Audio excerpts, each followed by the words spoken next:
Acts chapter 12. About that time, King Herod extended his hands to harm certain ones from the church. He killed James, the brother of John, with the sword. Seeing that it pleased the Jews, he proceeded further to arrest Peter also. This happened during the days of unleavened bread. When he had seized him, he put him in prison and handed him over to 4 squads of soldiers to guard him, intending to bring him before the people after the Passover. So Peter was kept in prison, but the church prayed to God without ceasing for him. The very night when Herod would have brought him out, Peter was sleeping between 2 soldiers, bound with 2 chains, and the guards before the door were securing the prison. And suddenly an angel of the Lord approached him, and a light shone in the prison. He struck Peter on the side and woke him up, saying, "Rise up quickly." And the chains fell off his hands. Then the angel said to him, "Dress yourself and put your sandals on." And he did so. Then he said to him, "Wrap your cloak around you and follow me." He went out and followed him, and did not know that what was done by the angel was real, but thought he was seeing a vision.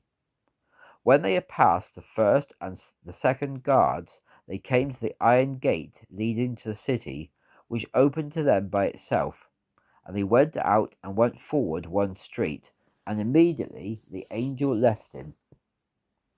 When Peter had come to himself, he said, "Now I certainly know that the Lord has sent his angel and delivered me from the hand of Herod and from all that the Jewish people were expecting."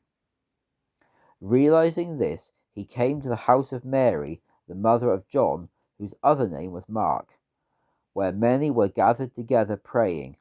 As Peter knocked at the door of the porch, a servant girl named Rhoda came to answer.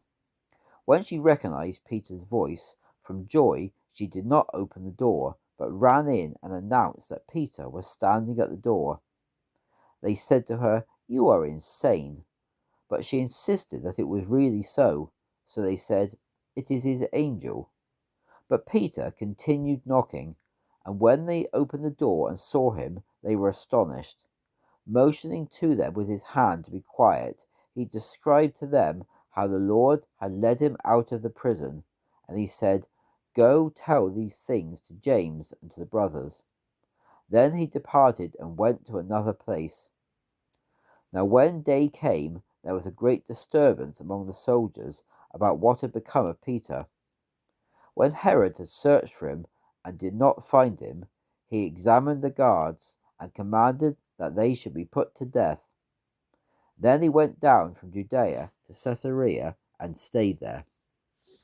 Now Herod was very angry with the people of Tyre and Sidon, but they came to him in unity, and having made Blastus, the king's personal servant, their friend, they asked for peace, because their country was fed by the king's country.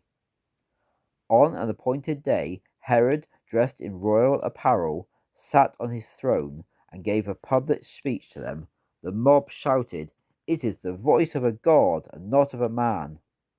Immediately an angel of the Lord struck him, because he did not give God the glory, and he was eaten by worms and died. But the word of God spread and increased. When Barnabas and Saul had fulfilled their ministry, they returned from Jerusalem and took with them John, whose surname was Mark.